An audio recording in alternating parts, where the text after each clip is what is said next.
In other news, extreme level of negligence in a school in Jammu and Kashmir's Riyasi district coming to light, where students do not get proper drinking water. They are forced to walk for more than 2 kilometers to fetch a glass of water, as the school has not received water in the last 10 days.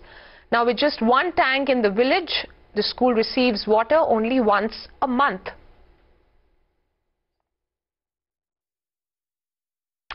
Pradeep joining us live for further inputs. Pradeep, what reaction has come in from the government's end? Because this is absolutely appalling. Students are going to schools to study, but here we are seeing these students have to walk nearly 2 kilometers to get a glass of water, and that has been the condition for the past 10 days.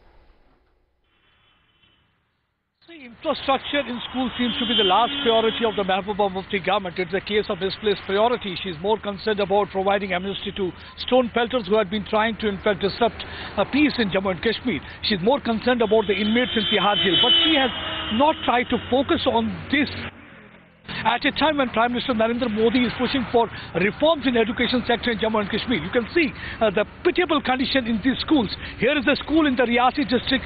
The government has failed to provide the basic amenities like drinking water. For the last 10 days, they don't have water in school. And for getting one glass of water, they have to walk at least about 2 kilometers. And at a time when they should have been in classroom, they have to go and get water from far off areas. It really shows the state of education sector in the state of Jammu and Kashmir. From time to time, Mirror Now has been highlighting such stories. We have seen that several cases, either the teachers are missing, or the locks are hanging on the door, or the teachers are making the students go and fetch grocery item for them. But this is the most shocking case where the basic facilities are not provided. This is one of the reasons that, in fact, the school dropout rate has increased in Jammu and Kashmir schools. So no rocket science is required, because the basic, in fact, the funds are coming from the central government. Why they are not reaching these schools? Why students are not getting the basic facilities? 2 days back, in fact, Mirror Now reported about one of the school in the Gandhabal area where they were studying in, under tin sheets. They were under freezing cold. They were shivering, and they were not provided the basic heating facilities.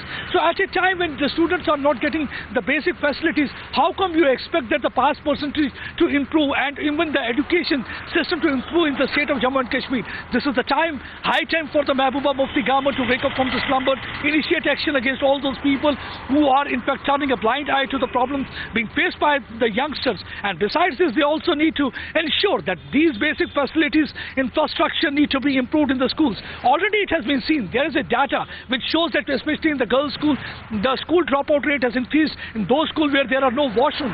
That is one of the reasons that the first thing Prime Minister Narendra Modi did after taking the reins of power in hand, they insisted that there should be washroom in almost each and every girls' school.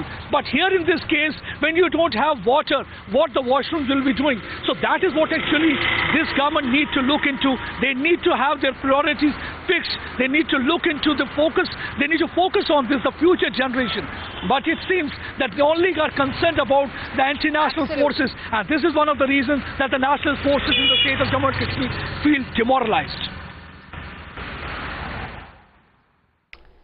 Absolutely. Well said, Pradeep Datta there. Thanks very much for getting us those inputs. Clearly, Mehbooba Mufti government needs to set their priorities right, because day in and day out, we're seeing these incidents emerging from the government-run schools from Jammu there, where the state of education, the state of schools there are in a sorry state. Thanks for the moment.